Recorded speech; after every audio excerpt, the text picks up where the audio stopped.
দর্শক, এই মুহূর্তে রাজধানী মৎস্য ভবনের সামনে আছেন আমাদের বিশেষ প্রতিনিধি মুহিবুল্লাহ মুহিব। সরাসরি যুক্ত হচ্ছে তার সাথে।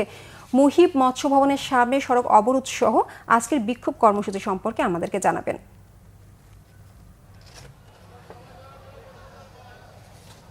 রেখা, আসলে আমরা অতীতের যে অভিজ্ঞতা, আন্দোলনের অভিজ্ঞতা, সেই অভিজ্ঞতায় আমরা দেখেছি, বিশেষ করে 24-এর গণঅভ্যুত্থান যেটি হয়েছিল সেটি কিন্তু আমরা দেখেছি যে ছোট্ট একটি কোটা আন্দোলন, সেই কোটা আন্দোলন থেকে সরকার পতন।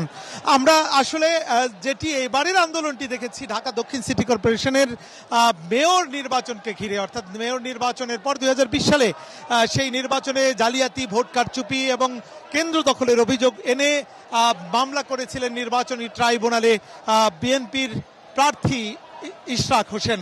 সেই মামলার রায় 5ই আগস্টের পরে মূলত এটি হয়েছিল। সেই রায় অনুসারে তাকে ক্ষমতা বুঝিয়ে দেওয়ার কথা, ঢাকা দক্ষিণ সিটি কর্পোরেশনের মেয়র হিসাবে শপথ গ্রহণের উদ্যোগ নেওয়ার কথা, কিন্তু সেই উদ্যোগ তো নেয়নি সরকার। উল্টো আমরা দেখছি যে জনদাবিকে উপেক্ষা করে সরকারের একজন উপদেষ্টা তিনি আসলে নানান ধরনের মন্তব্য করে যাচ্ছেন, যে কারণেই আমরা দেখছি দিন দিন মানুষের মধ্যে ক্ষোভ বাড়তেই চলছে এবং সেই ক্ষোভ আজকে উপচে পড়েছে মৎস্য ভবন এলাকায়।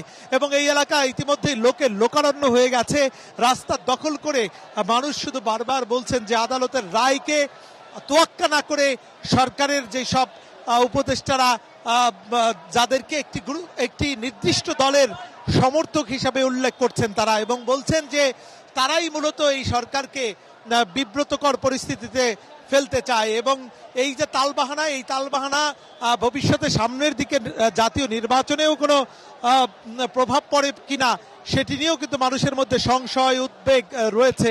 সেই উদ্বেগ থেকেই কিন্তু এই আন্দোলন, এবং এই আন্দোলন কোথায় গিয়ে গড়ায়, কোথায় গিয়ে ঠেকে সেটি কিন্তু এখনই বলা যায় না। আমরা দেখেছি এই মৎস্য ভবন থেকে খণ্ড খণ্ড মিছিল নিয়ে যমুনার দিকে যাচ্ছে এবং সেটি বিশেষ করে কাকরাইল মসজিদ পর্যন্ত সেখানে গিয়ে পৌঁছেছে। এবং আদালতের আজকে রিট শুনানি রয়েছে, সেই রিট শুনানির পরে কি সিদ্ধান্ত আসে সেটির অপেক্ষায় রয়েছে কিন্তু নেতাকর্মীরা। বিশেষ করে ঢাকা দক্ষিণ সিটি কর্পোরেশনের শুধু ভোটাররাই নয়, এই আন্দোলনে কিন্তু শরিক হয়েছে পুরো ঢাকার মানুষ, এবং তারা বলছেন যে বিশেষ করে আদালতের রায় কার্যকরে সরকার দ্রুত সময়ের মধ্যে ইশরাক হোসেনের শপথ গ্রহণের উদ্যোগ নিবে, এবং সেটি নিয়ে যত বেশি কালক্ষেপণ করবে তত বেশি মানুষের ক্ষোভ রাজপথে উপচে পড়ার সম্ভাবনা রয়েছে। এবং আমরা কিন্তু তারই একটি প্রতিফলন আজকের এই মৎস্য ভবন এলাকায় আমরা দেখতে পাচ্ছি। এখানে প্রতিটি অলিগলিতে মানুষের যেমন জনসমুদ্র যেমন আমরা দেখছি, একই সঙ্গে তাদের মধ্যে ক্ষোভ আমরা লক্ষ্য করছি। এবং তারা বলছেন যে আদালতের রায় বাস্তবায়নে সরকার যদি উদ্যোগ গ্রহণ না করে তাহলে হয়তো এই আন্দোলন আরো কঠোর থেকে আরো কঠোরতর পর্যায়ে পৌঁছতে পারে। এমনকি সরকারের যে নিরপেক্ষতা, সেই নিরপেক্ষতাও কিন্তু প্রশ্নবিদ্ধ হবে বলে মনে করছেন। আমি যেই ফুটওভার ব্রিজটিতে দাঁড়িয়ে আছি, এই ফুটওভার ব্রিজের চারদিকেই কিন্তু নেতাকর্মীদের ভিড় আমরা লক্ষ্য করছি। এবং এই আন্দোলনটিতে শুধুমাত্র বিএনপি কর্মী সমর্থকই যে অংশগ্রহণ করেছে বিষয়টি তেমন নয়।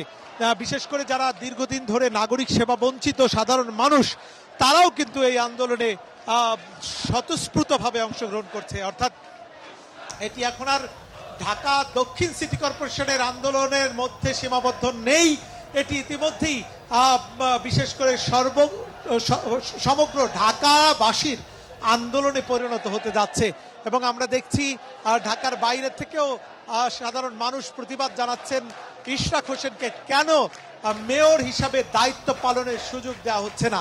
যদি সরকারের নিরপেক্ষতা প্রমাণ করতে হয় তাহলে এই মুহূর্তে তাকে আদালতের রায় মেনে তাকে নগর ভবনে মেয়র হিসাবে দায়িত্ব পালনের সুযোগ দেওয়ার তারা আহ্বান জানিয়েছেন। তো এই মুহূর্তে রয়েছি আমি মৎস্য ভবন এলাকায়, এবং কার্যত এই সড়কগুলো এই মুহূর্তে অচল রয়েছে, কোনো যানবাহন চলছে না, এবং সময় যত বাড়াচ্ছে মানুষের উপস্থিতি ততই বাড়ছে। আমরা এই আন্দোলন ফলো করছি, পরবর্তীতে আবারও আপনাকে এই আন্দোলন সম্পর্কে জানিয়ে দিব। রেখা। মুহিব, আপনাকে ধন্যবাদ।